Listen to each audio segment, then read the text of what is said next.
Welcome to another Double Value Commentary. I'm Bill Truax with the only internet commentary guaranteed to be worth twice as much as you paid for it. This Double Value Commentary is brought to you by Here's Your Sign Protection Incorporated. Just in time for spring training, the makers of the patented modular beanball ballistic bruise-free body armor, especially designed for today's professional baseball players, are offering astronomical savings on their most popular items. Each component of beanball ballistic bruise-free body armor fits seamlessly into adjacent components to cover all a ball player's vulnerable areas while in the batter's box. Available for right and left-handed batters, as well as our special Michelin Man combo pack for switch hitters.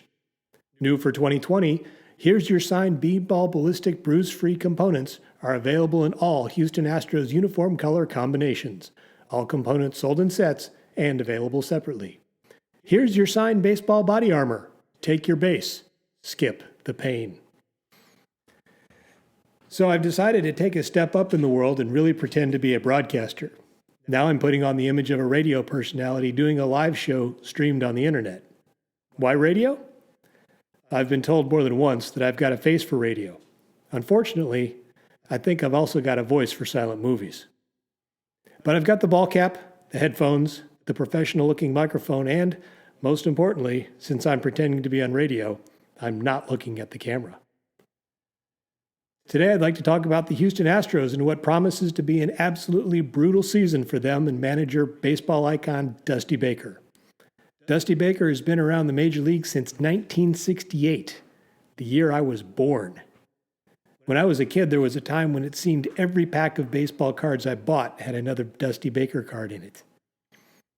Dusty has accepted the gargantuan challenge of trying to lead the Astros in the wake of their sign-stealing scandal, which will forever tarnish their win in the 2017 World Series. The baseball world does not easily forget scandal. In reverse order, A-Rod, Barry Bonds, Pete Rose, and going back a century now, the 1919 Chicago Black Sox. Those names and scandals have left indelible scars on baseball that mar the game even today. There are significant differences, though, between those scandals and the current indiscretions of the Houston Astros.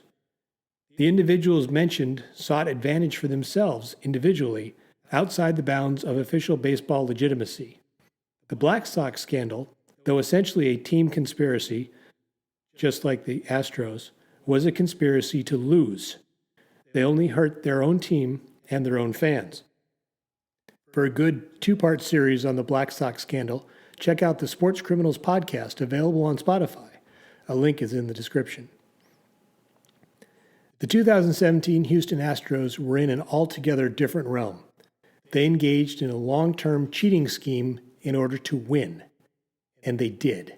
They won it all. In doing so, they victimized everyone remotely involved with Major League Baseball. Other teams' fans, and their own fans. Their 2017 World Series win is now so cheap as to be worthless, and is destined to be eternally marked by an asterisk. So Dusty Baker has accepted the task of trying to shepherd the 2020 Astros through this season in which every team and every crowd they face, especially on the road, see themselves as victims of a conspiracy. And the perpetrators of that conspiracy wear Astros uniforms, even if a guy in the uniform right now was on another team in 2017 or hadn't even made it to the majors yet. An analogy is in order here. When the Royal Navy ruled the seas, it was said that the ships were made of wood and the men were made of iron. Back then, life at sea was harsh during the best of times. Often it was downright brutal. Corporal punishment for violations of order, whether great or small, was standard procedure. Many basic sailors were kidnapped into service, rounded up by press gangs in port cities of the United Kingdom, or captured on the high seas by the Royal Navy. Punishments were brutal in order to maintain discipline and keep thoughts of mutiny to a minimum. One of the more horrific punishments, one that was imposed when the commander imposing the punishment didn't particularly care if the offender lived or died, was flogging through the fleet. This was depicted in the movie The Mutiny on the Bounty. It consisted of the offender being affixed to a wooden framework on a raft and floated around to each ship of the anchored fleet. Upon arrival, each ship's bosun would go at the offender with his cat-o'-nine tails. In the movie, the offender was dead by the time he reached the bounty. That is about the best analogy I can think of for what the Houston Astros will face this season. They are going to be flogged through the league. There's been a good deal of conversation already about the strong possibility of opposing pitchers plinking Astros batters on a regular basis. I'm sure some of that will happen, but that will probably die down after ejections start causing teams to lose games and fines start hurting the pitchers individually. I think the real hardships will come at the hands of those who feel like the real victims of the Astros' crimes, the opposing fans on road trips. With the general consensus that Major League Baseball didn't even slap the guilty players on the wrist, opposing fans will feel justified in meting out their own punishments, and meting out punishments they will. I predict that opposing fans will be absolutely relentless in how they jeer, mock, and otherwise take it to Astros players, from the time they step into the dugout for batting practice until they head to the showers after the game, at every road game, all season.